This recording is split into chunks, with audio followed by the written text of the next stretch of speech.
The redesigned 2024 Chevrolet Traverse may technically be a midsize SUV, but it's one of the most spacious vehicles out there, with 3 rows of usable seating and a generous cargo area. If you've got a lot of youngsters to haul around but don't want to deal with a truck-based Chevy Tahoe, the Traverse is your best bet. The 2024 Traverse lineup is a bit different than last year's. The LS is the budget model, followed by the LT, the off-road-oriented Z71, and the sport-equipped RS. The Traverse goes up against some heavy hitters, including the Hyundai Palisade, Mazda CX-90, and Edmunds' top favorite, the updated Kia Telluride.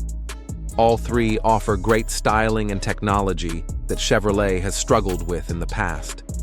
The new Traverse addresses this issue head-on and hopes to be even more competitive because of it.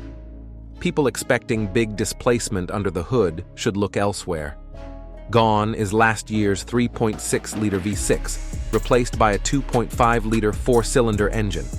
However, the addition of a turbocharger means it makes more power than the old V6, a stout 328 horsepower and 326 lb-ft of torque. The only confusion here is that there is no other powertrain option up top. We ended up with a hybrid option, with the growing desire of many buyers in this segment. The Traverse is offered as standard with front-wheel drive, but all-wheel drive is also available. Regardless of gearing, power goes to the pavement through an 8-speed automatic transmission. The Z71 features an upgraded dual-clutch all-wheel drive system for better off-road traction, as well as a 1.2-inch lift, all-terrain tires, improved approach angle, uniquely tuned shocks, and terrain gets driving mode. Meanwhile, the RS gets a sport-tuned suspension, 22-inch wheels, and a 3-spoke flat-bottom steering wheel. Acceleration feels adequate, but idle response is on the lazy side. The Turbo 4 has some unusual noises and vibrations when you go deep into the throttle. We note that the 2024 Traverse hits 60 mph in 6.5 seconds.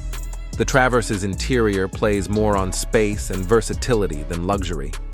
The biggest upgrade from the old model is the new display setup, which includes an 11.0-inch digital gauge cluster and a 17.7-inch central touchscreen. But even in the higher trim RS and Z71 models, the materials aren't as nice, and the dashboard design isn't inspiring. But it has a lot to recommend it for people carrying duty. The airy cabin offers good space in both the second and third rows. The third row also has a decent seating position, with a lower cushion that doesn't force your knees into your chest, like in many other 3-row SUVs. If you slide the second row forward, there is enough legroom for adults. The best technology to hit the Traverse is Super Cruise. This silent control function works on most pre-mapped highways and takes care of the car's braking, steering, and acceleration. Super Cruise is one of the best in the automotive industry. It turns on and off with clear indications to the driver as it happens, and now handles subtle bends in the road better than in the past. However, drivers should always exercise caution. Super Cruise isn't a fully automated driving system, and you'll need to retake control in situations where a collision might be unavoidable.